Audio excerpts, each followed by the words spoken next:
And one of the things that I've always remembered that he said, he was talking about crossover acts, black acts that crossed over. Yeah. And he was saying, you know, I mean, him too, maybe was a little militant. He said, man, you know, you can cross over, but at some point, you're going to need to cross back. It's And what you're talking about right now with Michael was one of those moments, you know, when he went through that stuff with the child molestation charges and all of that, he found that need to cross back, man. Cross back to people who have been with you your whole life, who truly, you know, like I said earlier, man, who are not merely on safari. Yeah. They live there. Yeah. You know, and so I was thinking about that just recently because of Mtume's death, man. And that's, to me, that's that moment, the need to cross back to the people who got that genuine love for. And I'm not saying that white folks don't have love for him too. I'm not saying that at all. Yeah, but he needed that base then.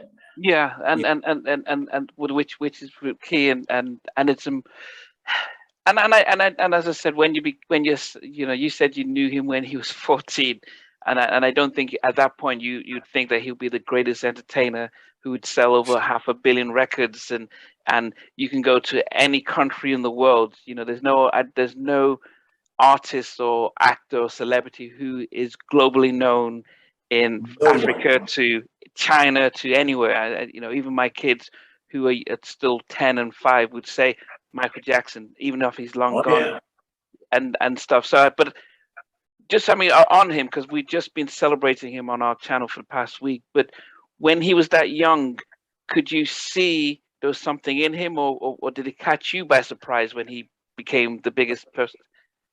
Well, by the time I met him, I mean, it was year 2 of the Jackson 5. So that explosion had already gone off. That explosion was immediate. I mean, I want you back. I mean, their career was just like that song starts. No. You know, it's just on you. Wow. Their career was just on you that fast. You know, and then to back it up with ABC, The Love You Save, I'll Be, or whatever that order was. Yeah. I mean, it was really kind of like the Beatles.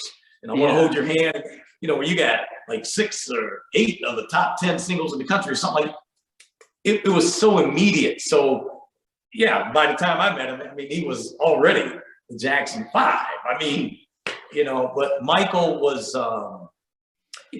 very unique in this way to me. I've always thought this, that he's the only artist I know that got to ride the tidal wave twice.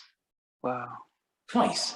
You know, the Beatles were a tidal wave, but it's still a tidal wave. That's the one wave. It's the Rolling Stones, James, whoever you want to talk about. Yeah. But Michael, it was the Jackson 5, then it faded some, then it came back as Michael. And the second tidal wave was 3 times as big as the first. Wow. I mean, it was just amazing what that guy accomplished, man. I had just nothing but love and respect. Never had him on video solo. Never in it. 2 people, him and Prince. Never had them. But know them. You know, I've been to Michael's house and hung out in the Neverland Ranch and all that stuff, man. Yeah. When he would come to town, I'd go see him. We'd hang out, you know, backstage before the show and stuff. But it just never happened for whatever reason. Well, early on with Prince, because Prince wouldn't do interviews. Yeah. You know, for many years, it was only one interview that Prince did, and it was him interviewing himself. Just different. But you know, but Michael, man, I was just so proud of him and what he accomplished, man, and just the most wonderful family. You know, me and Janet have been close for many years. His sisters, brothers, his mother, just one of the sweetest people on the face of this earth. Reminds me so much of my mom. Wow. They're both about the same age, 92, something like that. You talk about your kids. For me, it's my grandkids. Yeah. They know Michael at 3, 4 years old. They know his music. I go over there, man, and they like, Grandy. And they'll go behind a curtain and change and put in, you know, I bought them all Michael Jackson t-shirts and stuff.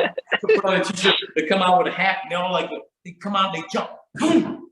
They're trying to do that because I showed him the video of his entrance because I was playing jam for them one day. Okay. And And don't just play the song, show it to him from Budapest or Bucharest. Yeah. When he goes,